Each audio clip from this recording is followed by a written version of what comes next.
हिंदी संस्कृत शिक्षा चैनल के माध्यम से आज हम पढ़ेंगे कक्षा 10 की पुस्तक स्पंदना संस्कृत तृतीय भाषा की इस पुस्तक का पाठ 8। पाठ 8 है कर्मयोगी स्वामी केशवानंद। अष्टम पाठ है। पाठ 8। सबसे पहले पाठ का यहाँ परिचय दिया हुआ है।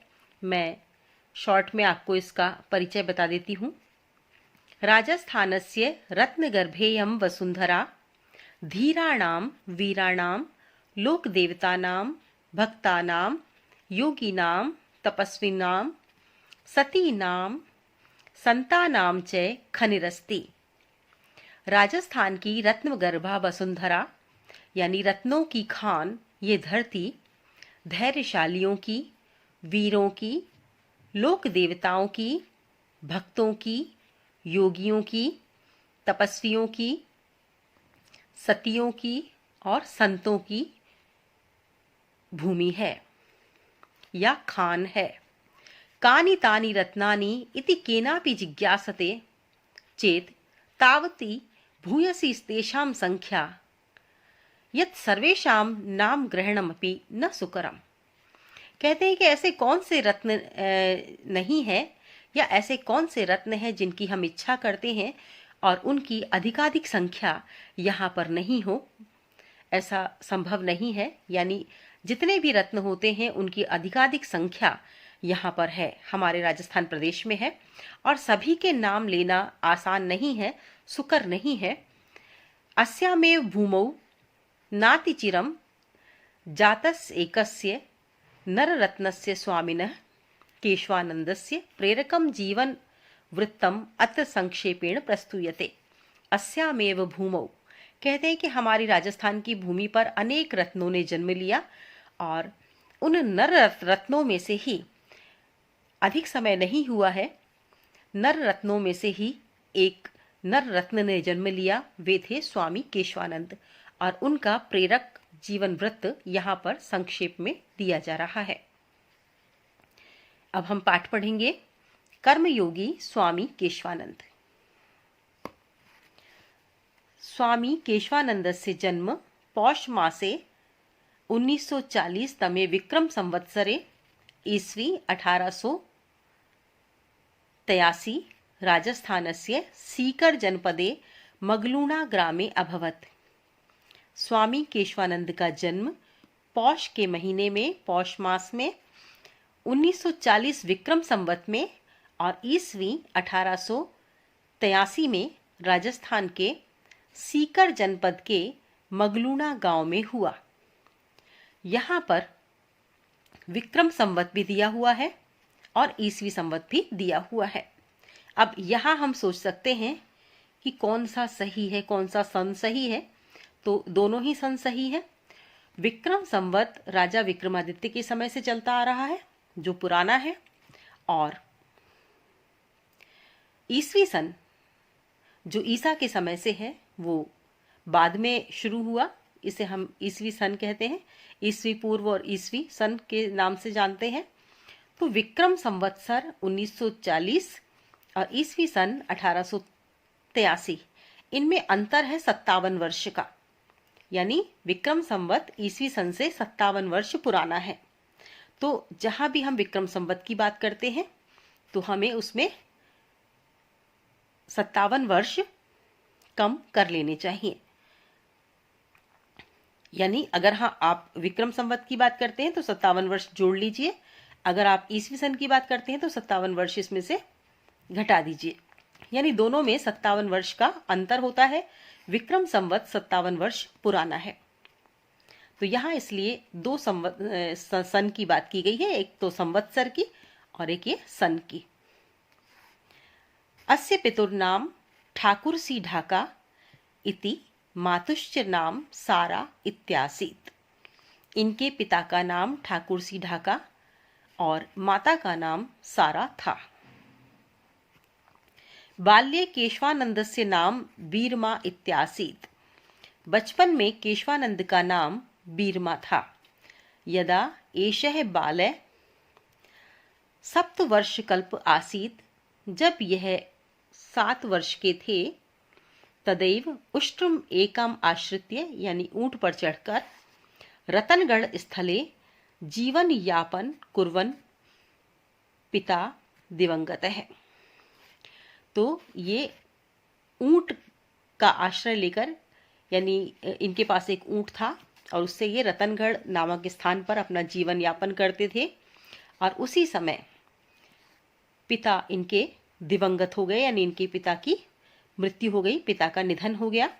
पितु प्रयाणात् प्रागेव विपन्नतायां श्रेष्ठी ग्रहेषु गोधूमादि पेषणं पात्रमार्जनम् इत्यमेवादिभिः कार्यैः यथा कथंचित् कालयापनं कुर्वती अस्य बालस्य वराकी माता इदानीं वैधव्यकारणात् इतोऽपि विपदाभिभूता अभवत्।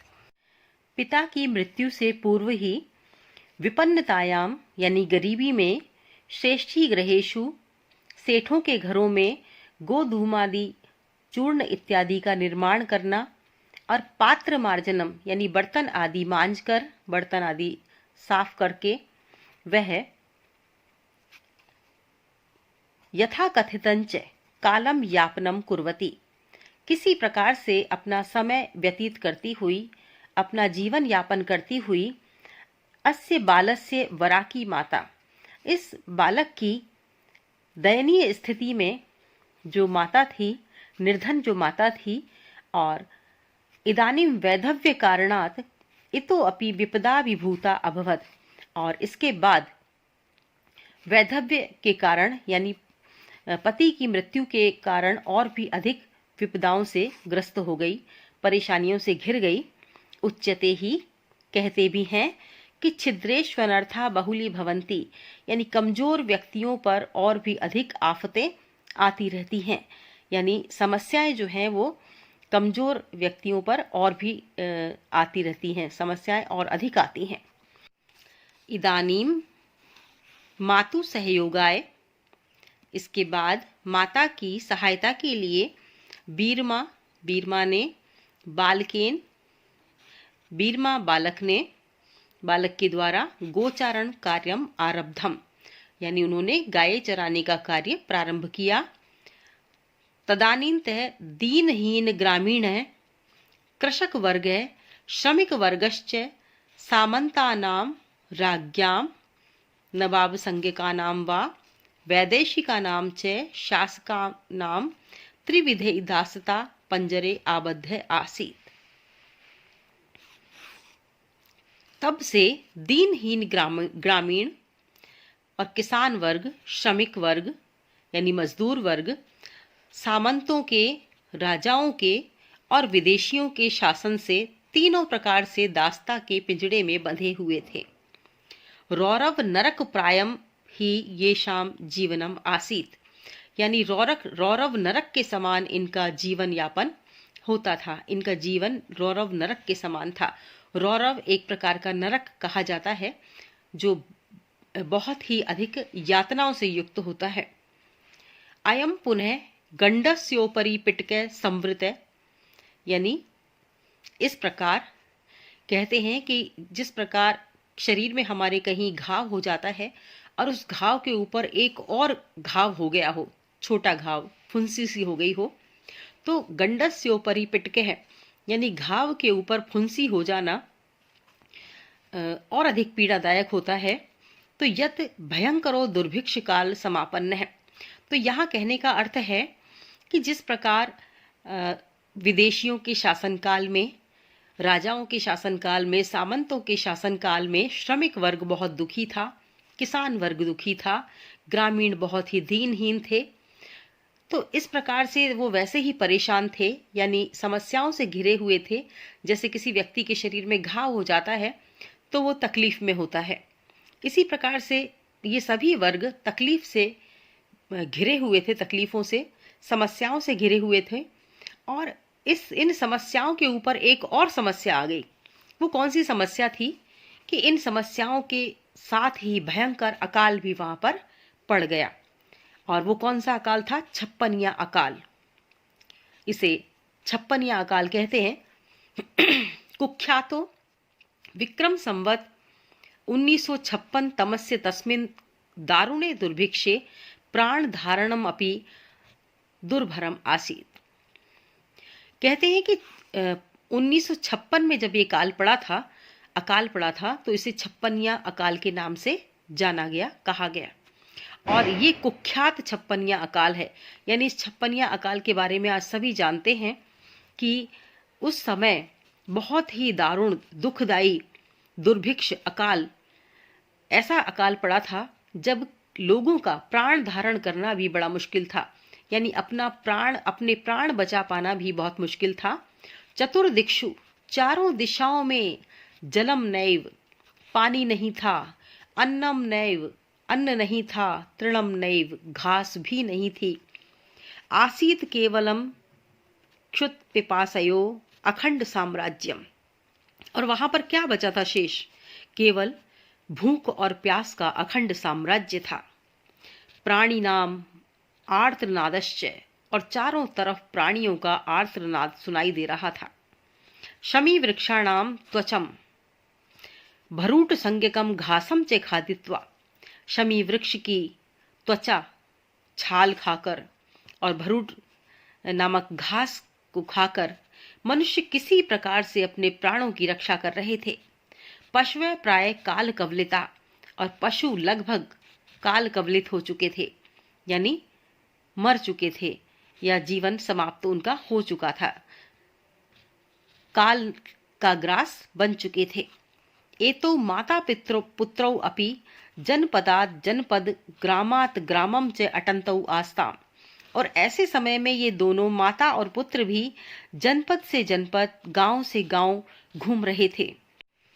अस्मिन्नेव सततम दुर्भिक्ष प्रतारणे, इसी समय लगातार अकाल की प्रताड़ना झेलते हुए जर्जर हो चुके, बलवत् स्वस्था च, अत्यधिक अस्वस्थ अवस्था में, वीर माँ जनन्यपि, वीर माँ की माता, षोडश वर्षीयम, 16 वर्ष के, इमम किशोरम, इस किशोर को, एकलम विहाय, अकेला छोड़कर, दिवम प्रयाता, यानी उनका निधन हो गया, अकेला छोड़कर चली गई।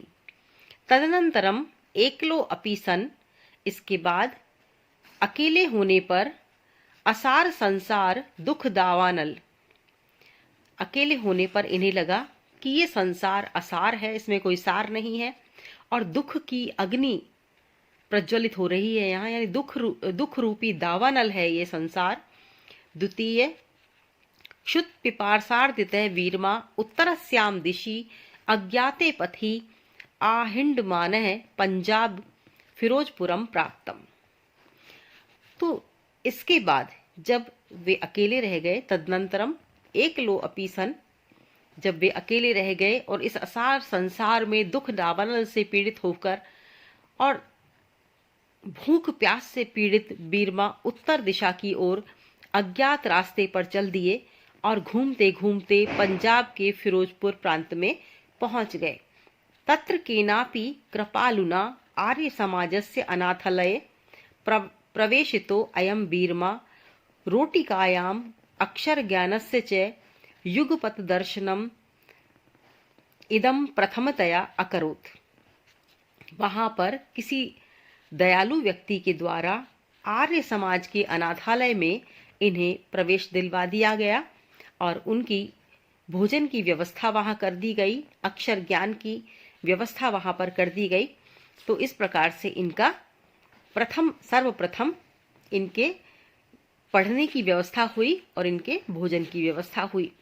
अयमेव एकस्य पशुचारकस्य महापुरुषत्वं प्रति यात्राया प्रस्थान बिंदु आसीत्। यह ही एक पशुचारक यानी एक ग्वाले की, जो कि पशुओं को चराने वाले थे, पशुचारक की महापुरुष बनने के प्रति ये यात्रा प्रारंभ, इस बिंदु से उनकी यात्रा प्रारंभ हुई थी।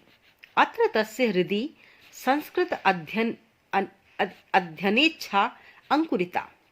अत्र तस्य हृदि यहाँ उनके हृदय में संस्कृत अध्ययन की इच्छा अंकुरित हुई, यानी संस्कृत का अध्ययन करने की इच्छा इन्हें हुई।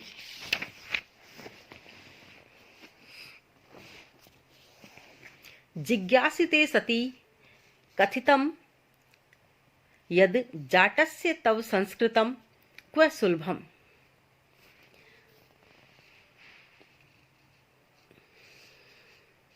उनके मन में जो जिज्ञासा हुई तो कहते हैं कि जाटों के लिए वहां संस्कृत कहाँ सुलभ थी। संस्कृतम इच्छसि चेत साधुर्भव। और उनसे कहा, और उन्होंने सोचा कि अगर संस्कृत की इच्छा करते हो तो साधु हो जाओ। इसके बाद 1961 में फाजिल्का नगर में संस्कृत अध्ययन के लिए उदासी संप्रदाय के स्वामी कुशल दास की शिष्यत्व और साधुत्व उन्होंने स्वीकार कर लिया, अंगीकृत कर लिया। तत्र गुरुमुखी लिप्याम, वहां गुरुमुखी लिपि में गुरु ग्रंथ साहिब इत्यस्य पठने च पाटवम अधिगतम। गुरुमुखी लिपि में गुरु ग्रंथ साहिब का पाठ उन्होंने पाठ करने में पटुता हासिल कर ली, कुशलता हासिल कर ली। आगामिनी वर्षे प्रयागे कुंभ मेलायाम एकेन महात्मना स्वामी केशवानंदः इति नाम दत्तम। और आने वाले वर्ष में प्रयाग के कुंभ मेले में महात्मा स्वामी केशवानंद यह नाम उन्हें दिया गया। गुरुवाज्ञया, गुरु की आज्ञा से संस्कृत अध्ययनाय हरिद्वारे अमृतसरे चाप्युषितम, यानी संस्कृत अध्ययन के लिए वे गुरु की आज्ञा से संस्कृत अध्ययन के लिए हरिद्वार से अमृतसर गए। देशाटनम कुर्वता स्वामिना, देशाटन करते हुए यानी देश में यहाँ वहाँ घूमते हुए, नगराणाम, तीर्थानाम, मंदिराणाम, मठानाम, आश्रमाणाम, विद्यालयानाम, विश्वविद्यालयानाम, पुस्तकालयानाम, संग्रहालयानाम, वनानाम, पर्वतानाम, नदीनाम, ऐतिहासिक स्थलानाम च अध्ययनमपि कृतम्। अब घूमते हुए, देशाटनम कुर्वता, घूमते हुए, स्वामिना, स्वामी द्वारा, नगरों का, तीर्थों का, मंदिरों का, मठों का, आश्रमों का, विद्यालयों का, महाविद्यालयों का, पुस्तकालयों का, संग्रहालयों का, वनों का, पर्वतों का, नदियों का और ऐतिहासिक स्थलों का अध्ययन भी उन्होंने किया। स्व शिष्य से गुण गण महिमना परम प्रीत गुरु कुशल दास है। अपने गुरु, अपने शिष्य के गुण और उनके साथियों की महिमा, उनके गुणों की महिमा को के प्रति प्रेम की भावना कुशल दास जी के मन में उत्पन्न हुई और स्व जीवित काले एव आश्रमस्य स्वामित्वम केशवानंदाय दत्तवान, यानी अपने शिष्य के गुणों की महिमा को सुनकर और उनके प्रति परम प्रेम होने के कारण कुशल दास जी ने अपने जीवन काल में ही आश्रम का स्वामित्व केशवानंद जी को दे दिया।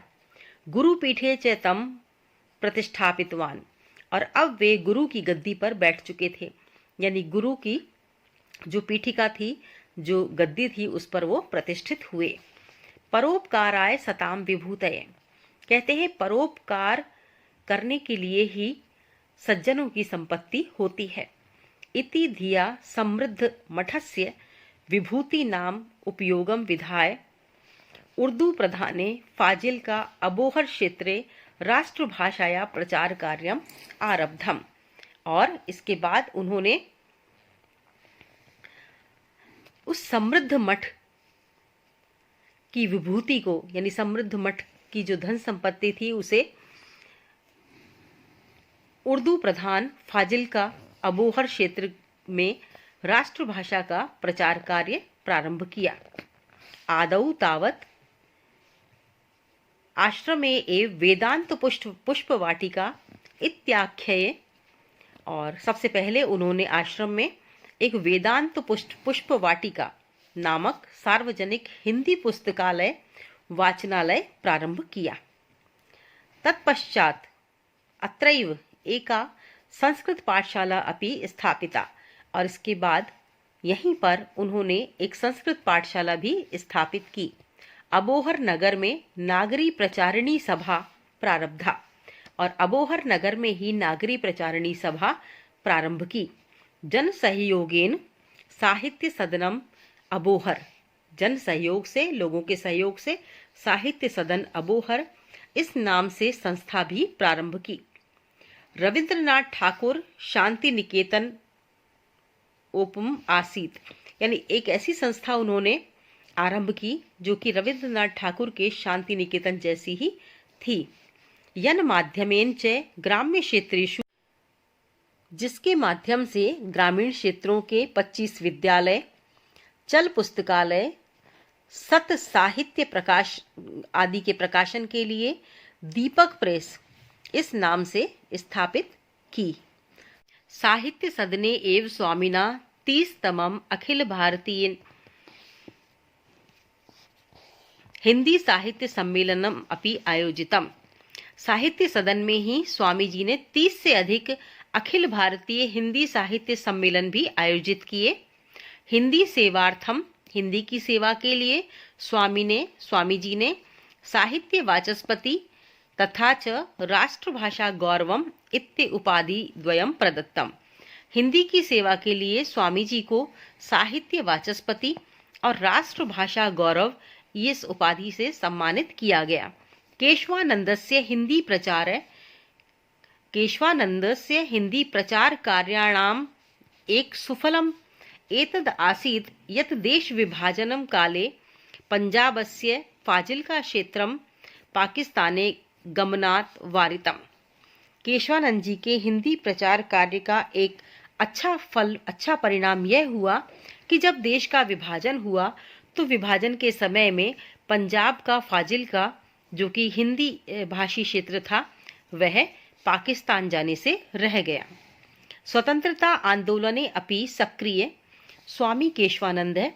स्वतंत्रता आंदोलन में भी सक्रिय स्वामी केशवानंद जी अनेक बार वर्षाणि यावत् कारागारेषु अपि निबद्ध है। स्वामी केशवानंद जी स्वतंत्रता आंदोलन में भी सक्रिय रहे और अनेक बार कई वर्ष तक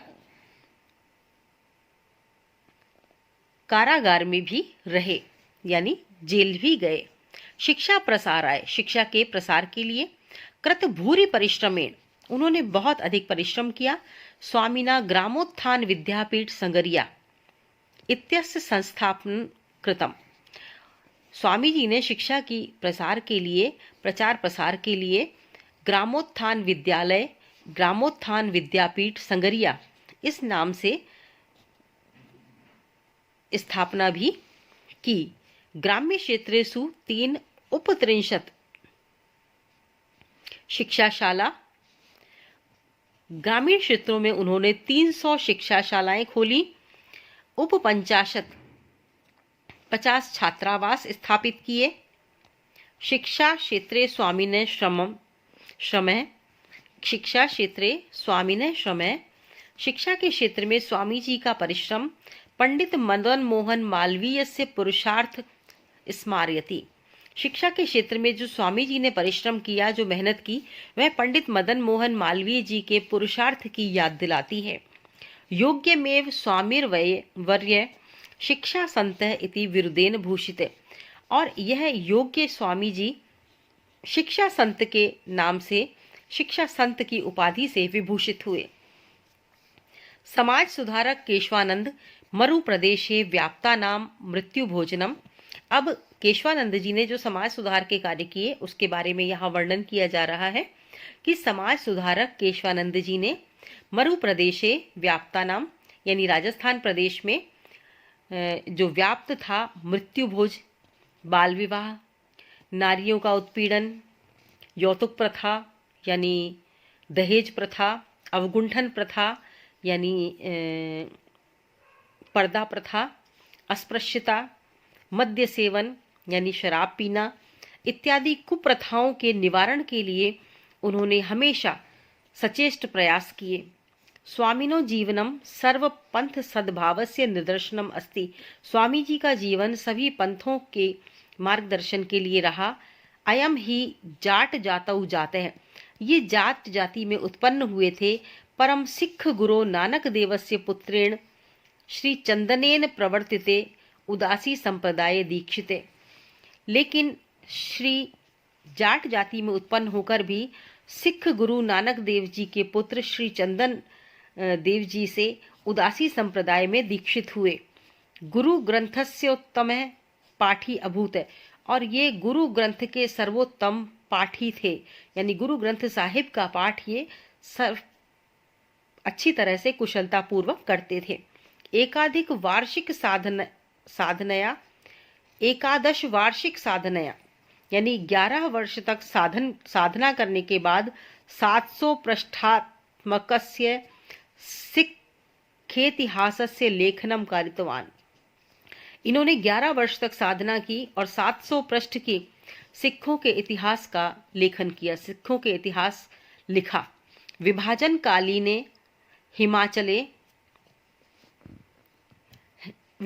कालीने हिंसाचारे क्षतानाम मुस्लिम बंधु नाम चिकित्सा कारिता, और विभाजन के समय में जब हिंसा से शत विक्षत हो चुके, यानी हिंसा से पीड़ित हुए मुस्लिम बंधुओं की चिकित्सा की।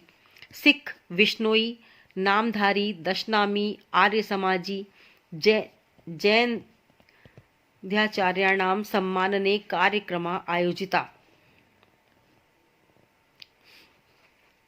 इन्होंने सिख, विष्णोई, दशनामी संप्रदाय, आर्य समाज, जैन धर्म सभी के सम्मान का कार्यक्रम आयोजित किया। जाट विद्यालय संगरिया इत्यस्य नाम परिवर्त्य ग्रामोत्थान विद्यापीठ इत्यकरोत्। बाद में जाट विद्यालय संगरिया इसका नाम परिवर्तित करके ग्रामोत्थान विद्यापीठ कर दिया गया। स्वामी केशवानंदस्य प्रकल्पान द्रष्टुम सर छोटू राम के.एम. पणिक्करः, राजर्षि पुरुषोत्तम दास टंडन, भूदान प्रणेता विनोबा भावे, पंडित जवाहरलाल नेहरू, श्रीमती इंदिरा गांधी, बाबू जगजीवन राम, श्री लाल बहादुर शास्त्री जी, राजा महेंद्र प्रताप, महाराजा शार्दुल सिंह, महाराजा करणी सिंह, मोहनलाल सुखाड़िया, बरकतुल्ला खां, डॉक्टर वासुदेव शरण अग्रवाल, नेके चान्य भारतीय वैदेशिकाश्च विद्वांस शिक्षाविद राजनीतिविद धर्माचार्यश्च यथा अवसरे संगरिया विद्यापीठे समायातः। इन सब लोगों के जहां हमने नाम लिए हैं ये सभी शिक्षाविद थे, राजनीतिविद थे, जो राजनेता थे, शिक्षा के जानकार थे, शिक्षाविद थे, विदेशी विद्वान थे।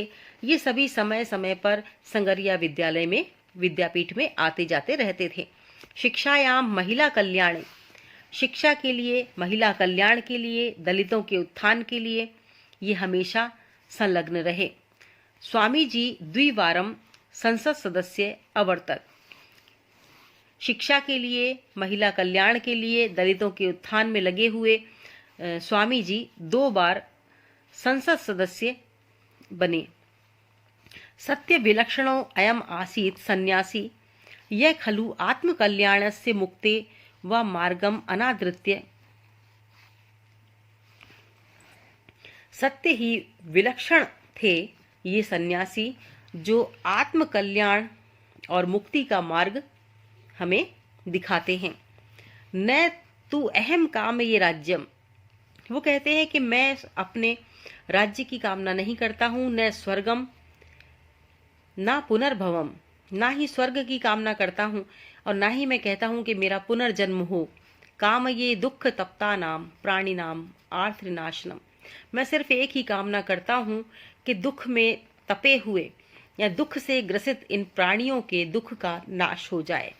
इति पंथान अनुसरण जीवनस्य 89 वर्षे इसी पंथ का अनुसरण करते हुए एकोनवति 90 वर्ष में से 1 वर्ष कम यानी 89 वर्ष में इस मार्ग का अनुसरण करते हुए दिल्ली राजमार्ग पर चलते हुए वे अनंत यात्राएं प्रस्थित है। यानी दिल्ली के राजमार्ग की यात्रा के समय वे अनंत मार्ग की ओर चले गए, यानी उनका देहावसान हो गया। सत्यमेवोक्तम, सत्य ही कहा जाता है। संति संत की अंत है कि कितने संत होते हैं, यानी कहते हैं कि संत हमारे जो इस संसार में जन्म लेते हैं वे हमेशा लोगों की भलाई के लिए, परोपकार के लिए जन्म लेते हैं। तो कितने संत ऐसे होते हैं जो संसार की भलाई का कार्य करते हैं। तो कहने का अर्थ है कितने संत होते हैं, वास्तविकता में जिन्हें हम संत कह सकें ऐसे लोग कितने होते हैं। अब है शब्दार्थ। शब्दार्थ पढ़ लेते हैं।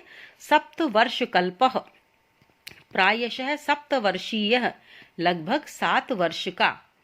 प्रयाणात, गमनात, जाने से। प्रागैव, प्राक एव, पूर्वमेव, पहले ही। श्रेष्ठी ग्रहेषु, महाजन ग्रहेषु, सेठों के घरों में। गोधूमादि पेषणम, गोधूमादिकस्य चूर्ण निर्माणम। पात्रमार्जनम, भाजन स्वच्छीकरणम, यानी बर्तन मांजना। वराकी का अर्थ है दयनीया, मंदभाग्या, बेचारी। वैधव्यम, विधवा भाव, यानी विधवा महिला को हम वैधव्य भाव, वैधव्यम कहते हैं विधवा होने के भाव को। छिद्रेषु, दुर्बलतायाम, कमजोरी में, परेशानी में। अनर्था, आपदः, समस्या, समस्याएं, परेशानियां। बहुली भवन्ति, वर्धन्ते, बहुत होती हैं, बढ़ जाती हैं। गोचारण कार्यम, धेनुचारण कार्यम, गाय चराने का काम। तदानीन्तनः, तत्कालीन, उस समय का। रौरव नरकम, एतन नामकम नरक विशेषम। गंडस्योपरि, विद्रधे उपरि, यानी विद्रधि, फोड़े के ऊपर। पिटकह मानी पिटिका, फुंसी। दुर्भरम, दुष्करम। दुभर, दारुण है, अति कठोर, भीषण। क्षुत पिपासयो, क्षुत व पिपासया। च तयो, भूख प्यास का। आर्त्रनाद, क्रंदन, चीख पुकार। शमी वृक्षाणाम, वृक्ष विशेषाणाम, खेजड़ी के पेड़ों को। भरूट संज्ञकम, भरूट नामकम। अटंतौ, भ्रमंतौ, घूमते हुए। प्रतारणै, पीड़ने, प्रताड़ित करने का भाव। जर्जरिता, क्षीणा, जर्जर हो चुके। बलवत स्वस्था, अत्यंत अस्वस्था। षोडश वर्ष देशीयम, प्रायशः षोडश वर्षीयम, यानी 16 वर्ष का। एकलम, एकाकिनम, अकेला। विहाय, त्यक्त्वा, छोड़कर। दिवम, स्वर्गम, परलोक को। प्रयाता, गता, यानी चली गई। एकल, एकाकी, अकेला। असार, संसार, दुख दावानल द्वितीय। असार संसार, दुख वाग्नि सहाय। असार संसार का दुख रूपी दावानल जिसका साथी हो। क्षुत पिपासार देते हैं। क्षुत च पिपासा च इति क्षुत पिपासे ताभ्याम अर्थितः पीड़ित, भूख और प्यास से पीड़ित। आहिंड माने, अटन, भटकता हुआ। युगपत, सह एव, एकस्मिन काले, एक साथ। इदम प्रथमतया, सर्वप्रथम, पहली बार। पशुचारक है, पशून चार्यति, यह जो पशुओं को चराता है वह कौन? चरवाहा। प्रस्थान बिंदु, प्रारंभ बिंदु। हृदि, हृदये, मन में। अंकुरिता, प्रस्फुटिता, उत्पन्ना। पाटवम, पटुता, नैपुण्य, यानी चतुरता या कुशलता। अधिगतम, प्राप्तम, प्राप्त कर ली। उषितम, निवास कृत है, निवास करना, बसना। देशाटनम, देश भ्रमणम। गुण गण महिमना, गुणा नाम गण है, यानी गुणों की महिमा।